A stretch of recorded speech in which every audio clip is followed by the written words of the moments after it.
Next is the cast off. Set the front and back lock to N. Take color 1 into the lock. Knit 2 rows. Move the edge springs out. Hook the eyelet of the double-end bodkin onto the needle head of the first needle at right on the back bed. It helps to pull down slightly on the knitting underneath. Pull the needle up as high as possible so the stitch slides behind the open latch. Push down until the stitch slips over the closed latch onto the double-end bodkin. Move the double-end bodkin so the stitch slides to the other end. Hook the eyelet onto the needle opposite. Slide the stitch onto the new needle by tilting the bodkin up. Do the same with all back stitches. All the needles in working position on the front bed have 2 stitches on them. All the needles now empty on the back bed should be in working position. On the back lock, increase the stitch size to 5 1/2. Knit 1 row, pulling the knitting down. Lock is at the left. Push the front bed up slightly and pull out the knob at the far right side under the bed to lower the front bed. Push the knitting toward the back bed with the yellow tool to lengthen the front bed stitches as much as possible. Crochet off the front bed stitches by inserting the yellow tool with its latch open into the first stitch at right on the front bed. Move the left edge of the first stitch to the second stitch. Insert the tool from above so that the first stitch slides behind the latch. Don't let the second stitch slide behind the latch.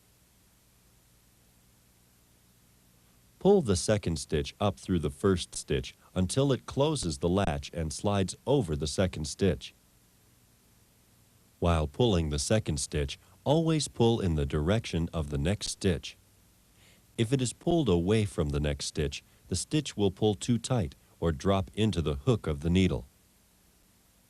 There is now a single stitch again.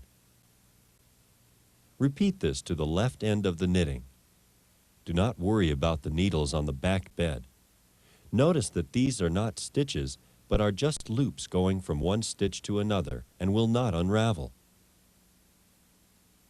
Crochet the last stitch off the left side. Pull the yarn up through to create a loop approximately 30 centimeters long.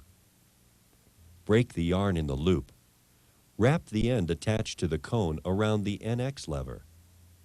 Pull the other yarn end to tighten the last stitch. To remove the knitting from the machine, use the orange ruler. While pulling down on the knitting, push the needles on the back bed up all the way so the loops fall behind the latches. Slightly push the orange ruler down on top of the needles so the feet are accessible. Angle the orange ruler on the back bed needles with most of the pressure against the rail. Slide the orange ruler across the back bed, pushing the needles out of working position. The needles on the back bed are empty. Repeat with the needles on the front bed, but while pushing the needles up, pull down on the knitting so the stitches are below the latches. Continue as done with the back bed. Release the yarn around the NX lever. Bring it down between the 2 beds and fasten it in the clip. With the orange ruler, bring all of the front pushers out of work position, completely down into their rail. Raise the front bed by pushing in on the knob. At the same time, push up on the lower edge of the front bed with the left hand until it clicks into place.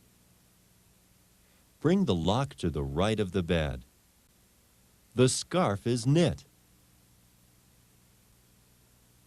To do fringes, cut strands of yarn about 1.6 meters long. Fold the strand 3 times in half and thread the side with the loose ends into the double-end bodkin or a darning needle.